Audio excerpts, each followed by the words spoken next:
saw a documentary film in my local village, Carshalton, sometime in the early 1980s, and it was about the nuclear weapons, and I was horrified. The film was called The Bomb, and actually it was free. That drew me.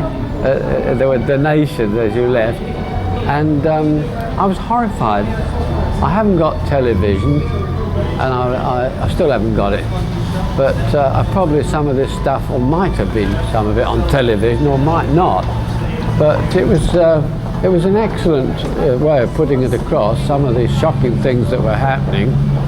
So on the strength of it, I joined the local CND group because they'd organised this film, and I always thought they were a bit, they were nutters, and either communist or something, I don't know what I thought. But I found that they weren't. They were ordinary sort of cross-section of the local community.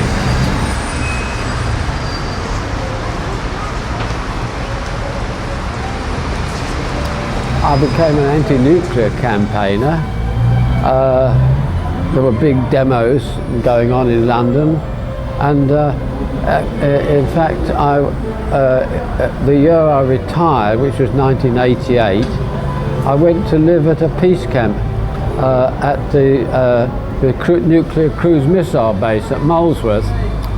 I'd been there before, just a visit, but this time I lived there. There was an old van going empty, and there was the peace camp had been more or less dispersed, but there was still only one other person there, and I asked her if it was all right for me to come. She said, "Yeah, help yourself. There's nobody in this van." So that was us, a two-person peace camp, and her immortal comment was, "The ideal number of people for a peace camp is one." Otherwise, you're bound to get dissension at some time. I was 16 in 1939, and a year before that, my father had said to me, "What are you going to do when you leave school?" And I hadn't the slightest idea. So he said to me, "Well, I think you better see if you can pass a civil service exam." And it seemed like the crack of doom to me. I thought, I couldn't face that. Although I didn't know what I wanted, I had a pretty fair idea what I didn't want to do. So, out of the blue, I said to my father, "I want to go to sea." The reason why, I had an uncle who'd been at sea long before the First World War, and of course the difference was he knew what he wanted to do and carried it through, whereas me, I hadn't a clue what I wanted to do. Anyway, off I went. He set me up as an apprentice on a tanker firm, British tanker company, and so I joined this old ship towards the end of 1939. The war had been declared, and I was on that ship for about 2.5 years.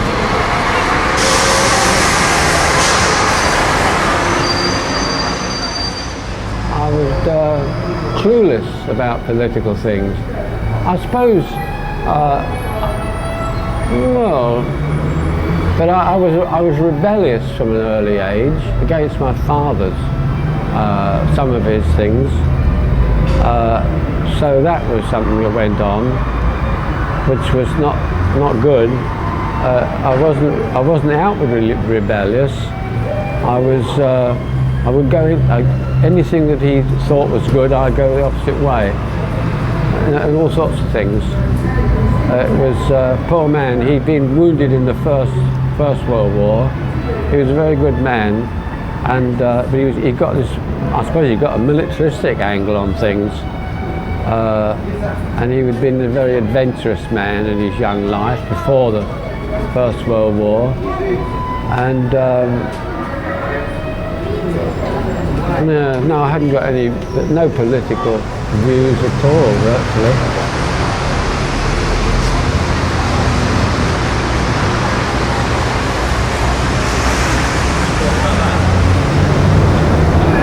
Well, Let me see. I'm trying to remember now. There's, for one thing,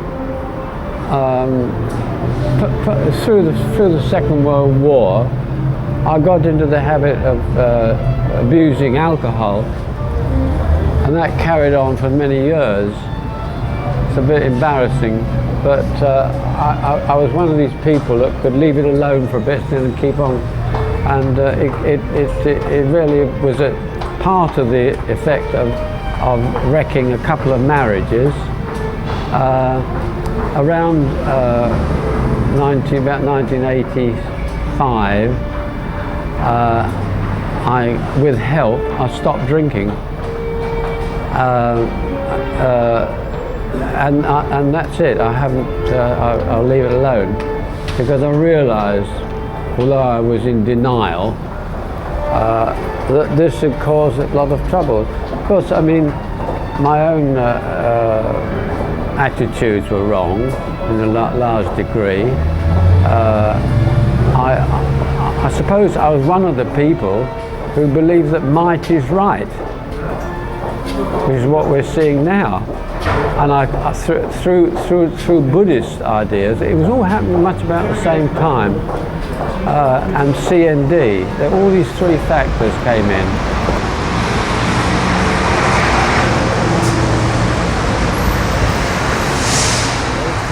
1985, my second marriage came to an end, very sadly, and it was tough, you know, on my second wife. I'm very happy to say I'm friends with my first wife now. We had a son who died when he was only 39, and that drew us together in an extraordinary way. Of course, I mean, the first marriage folded up, and she went back to her parents when he was only 4.5, which was an awful shock, you know. But it was partly through the booze and partly the wrong attitudes, a bit of each. And anyway, she's on her own, and we're friends. It's lovely. We support each other. It's very, very, very comforting to me.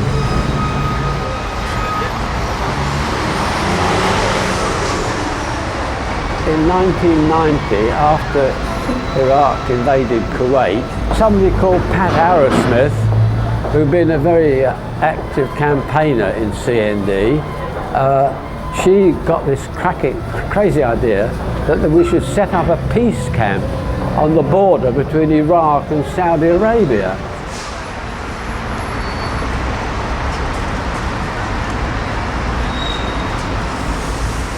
So we set up this camp on Christmas Eve of 1990. There was a whole crowd of people came out and you know, from Baghdad. They laid on cars and stuff like this, the Iraqis, because in a sense we were their last hope from a political angle. You know, everything else just looks as if it's going to fail. It was just a hope that we might, you know, have some influence. And a lot of the people went back on the following day, but it left us about, I don't know how many it were, not very many, but gradually it did build up before the actual deadline.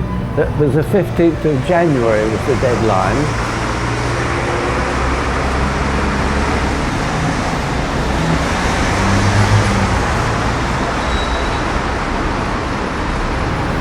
When we were evacuated by the Iraqis, after 10 days, 2 coaches came in the early hours of the morning on a big lorry to chuck all our kit in, what we could salvage, you know, food especially, and our own personal stuff.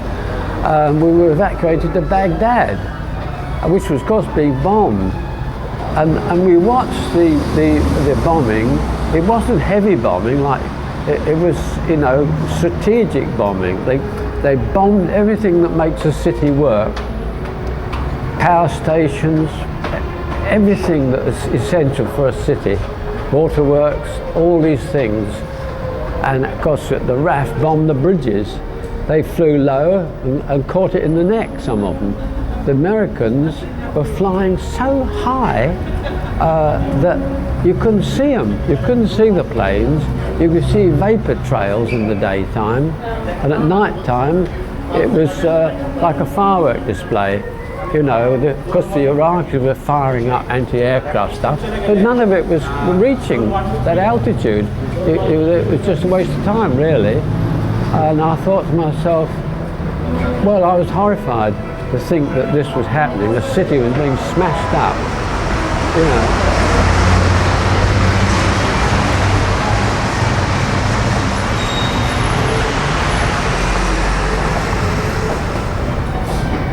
What does it give me? Some satisfaction at doing something in the way of protesting, rather than, you know, feeling totally frustrated and without any power whatsoever.